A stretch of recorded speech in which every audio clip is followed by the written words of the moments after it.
uma vez aqui com vocês, em pleno sábado, no aconchego do meu lar, mas firmando o compromisso feito com vocês.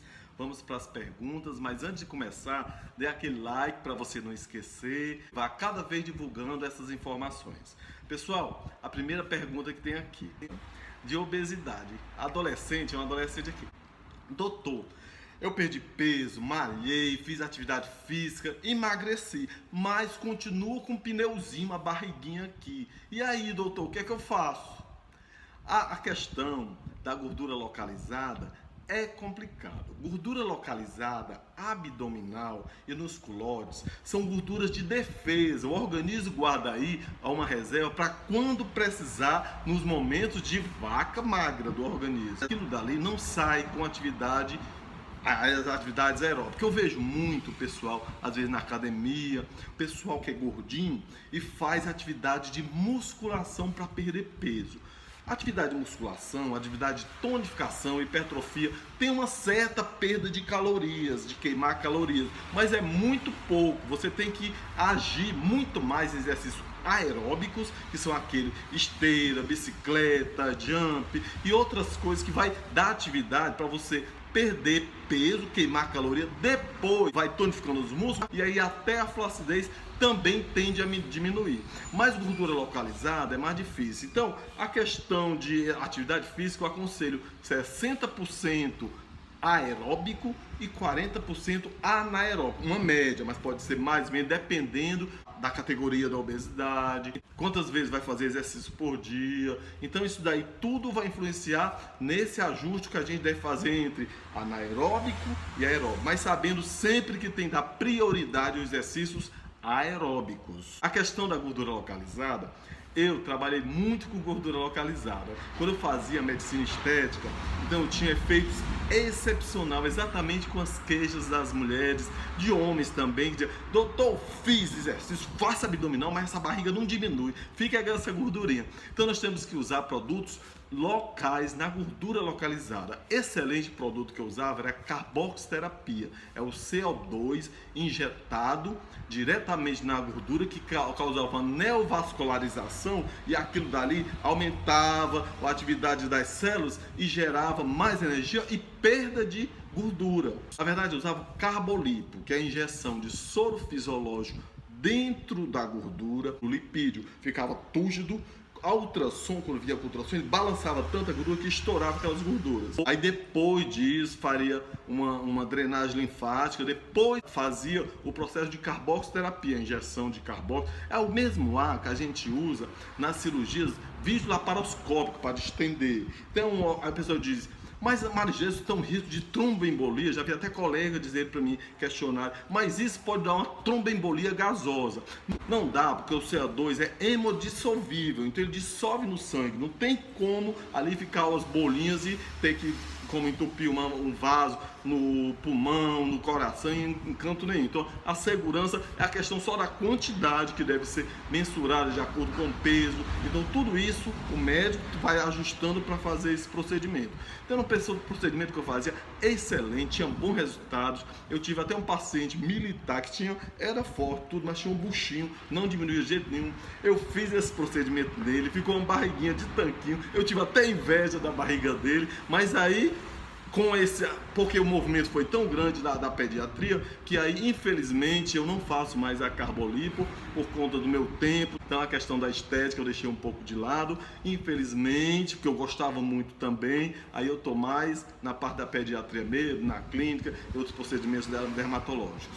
Pessoal, gordura localizada não tem outra forma de tirar que não seja essa. Não se engane, esse negócio de fazer abdominal para diminuir barriga, tudo, você até que pode dar uma contração muscular, botar até uma barriguinha de tanquinho, só que ele vai estar coberto com edredom. Tem que tirar o edredom para poder mostrar aquela barriguinha de tanquinho, porque senão vai mostrar só a gordurinha cobrindo, tá certo? É difícil mesmo, gordura localizada é muito difícil de se tratar. Certo? Outra pergunta aí, pessoal. Apendicite.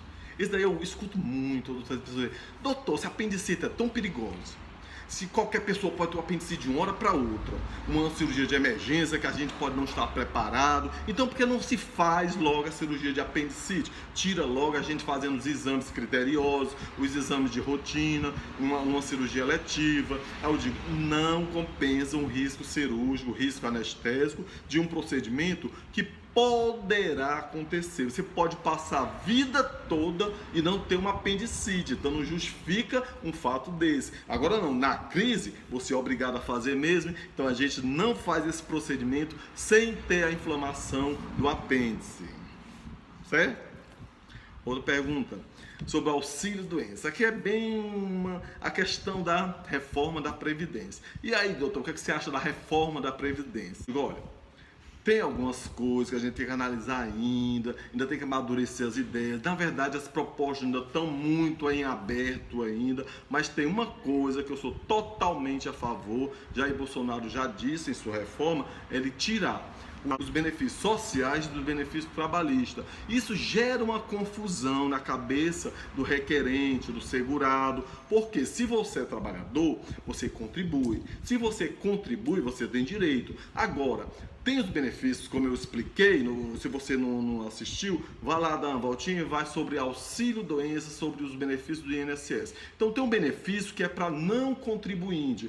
E aquela pessoa que pagou, descontou quando precisa, vai ter um amparo, porque você é contribuinte. Agora aquele que é trabalhador, que não se encaixa nos benefícios assistenciais, os benefícios de deficientes, então eles vão pedir auxílio ao INSS como se fosse um auxílio social, mas não tem como amparar isso daí, já que ele não é contribuinte, que na verdade é um amparo trabalhista. Vai ser excelente essa mudança, porque vai tirar essa filosofia aí de achar que o INSS tem que cobrir todo o desempregado, tem que cobrir todo aquele que não contribui para o INSS.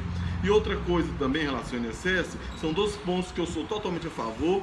É a questão, o Paulo Guedes disse, a Previdência Social vai deixar de ser contributiva, vai passar para ser de capitalização. Que a diferença, a contributiva, você vai contribuir, bota numa caixinha ali. O problema é que todo mundo bota caixinha, mistura de outras coisas, coloca ali naquela caixinha do INSS. Vocês imaginam que 5% da renda de todos os jogos de futebol nos estádios são convertidos para o INSS.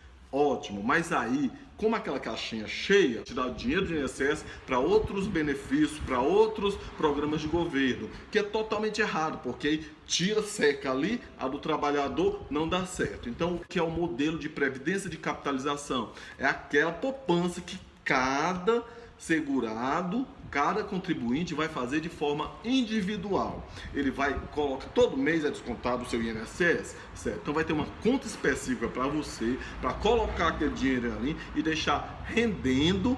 E aí quando você for se aposentar, quando você tiver algum problema que não puder trabalhar, aí vai ser tirado daquela sua conta para você usufruir daquele dinheiro. Certo, lógico, mas ainda sou mais ainda avançado em relação a isso.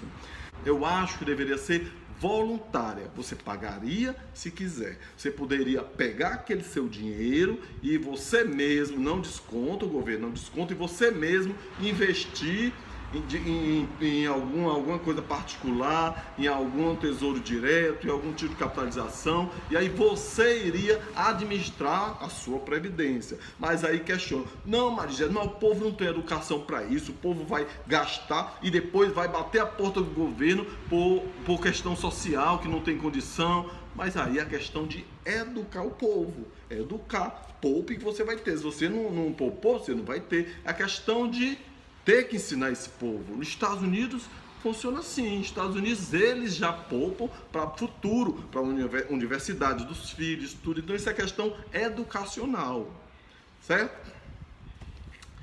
Outra pergunta sobre a epilepsia. Doutor, eu não entendi a questão da neurocisticercose. Como é que a carne do porco vai dar uma convulsão? Como foi? Não entendi.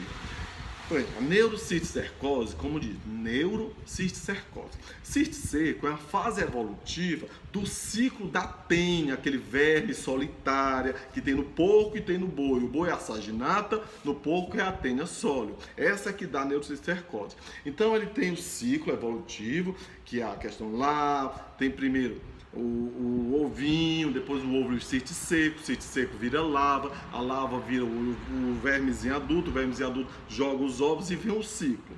Até por questão didática, no vídeo eu falei a lavazinha do porco, para poder entender do verme do porco. Na verdade é a lavazinha do verme do porco, mas na verdade não é nenhuma lava, é uma fase evolutiva do ciclo da tênia, que é o chamado cisticerco. Esse cisticerco, ao cair na circulação e impregnar no cérebro, é chamado neurocisticercose, porque é no sistema neurológico.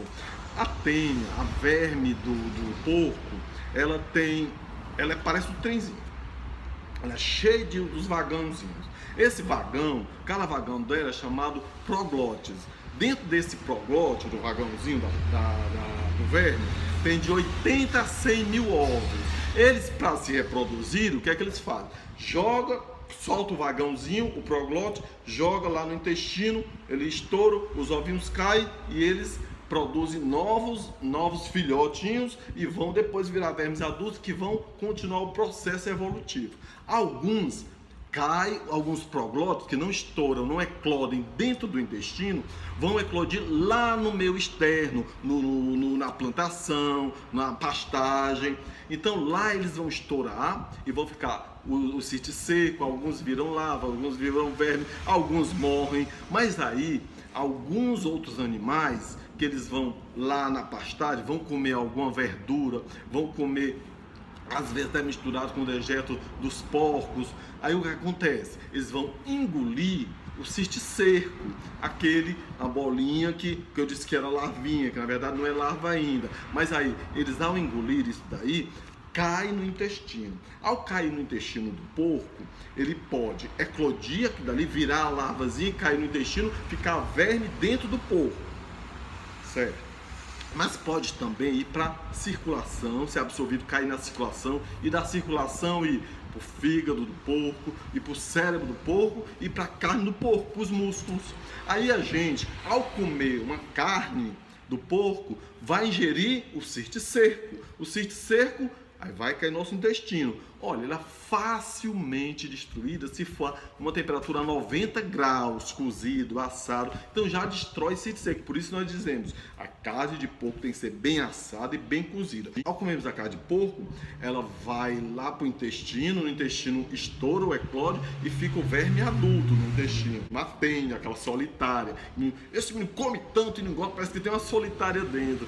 Essa vermezinha safada aí. Mas o problema é porque às vezes, o que é que a gente faz? Como contamina ali a pastagem, uma horta, a água é irrigada, aí essa água que irriga a plantação, a horta, ela vai com cisticerco, com aquela que vai ser larvinha. Aí contamina a horta, uma alface, um tomate, um coentro, e assim qualquer um desses legumes que comemos cru, ao chegar na mesa do consumidor, se não for lavado o suficiente, nós vamos ingerir aquele cisticerco in natura, não lá já na fase que já está eclodindo, que está na carne do porco. Então, ao ingerirmos aquilo dali, ela vai ser absorvida, cair no sangue, do sangue pode ir para os músculos, para os ossos, para os olhos, e principalmente, que ele tem um tropismo, ele gosta do sistema nervoso central, aí vai lá para o cérebro. Ao penetrar no cérebro, fixa lá, ao calcificar, fica um foco que vai provocar epilepsia e as convulsões. Entenderam como é o ciclo? É um pouco complicadinho, mas se vocês pararem e verem o vídeo várias vezes, vocês vão entender como é que funciona isso daí. Por isso que restaurante, eu particularmente morro de medo de restaurante, porque eu não sei como foi feito aquela higiene daquele mato, aquela verdura que você come crua, tudo. Então eu sou bem cético em relação a isso, eu prefiro comer essas verduras em casa. Fora, só for cozido, se for a salada cozida, se for tudo cozido. Coisa crua eu prefiro não comer fora de casa, tá certo? Eu só agradeço pela presença de vocês. Desculpa aqui eu estar em casa, mas aí é porque hoje, como eu não trabalhei, mas eu tinha que firmar o compromisso. Mas é bom, porque eu gosto tanto de vocês, que eu não consigo ficar longe de vocês, tá certo? Vá curtindo aí, vá divulgando esse vídeo mais vezes, vá comentando, vá perguntando, vá botando sugestão de outros vídeos. E tamo junto, galerinha do bem. Deus seja louvado, Jesus nos abençoe e Maria nos proteja. Até mais, galerinha do bem.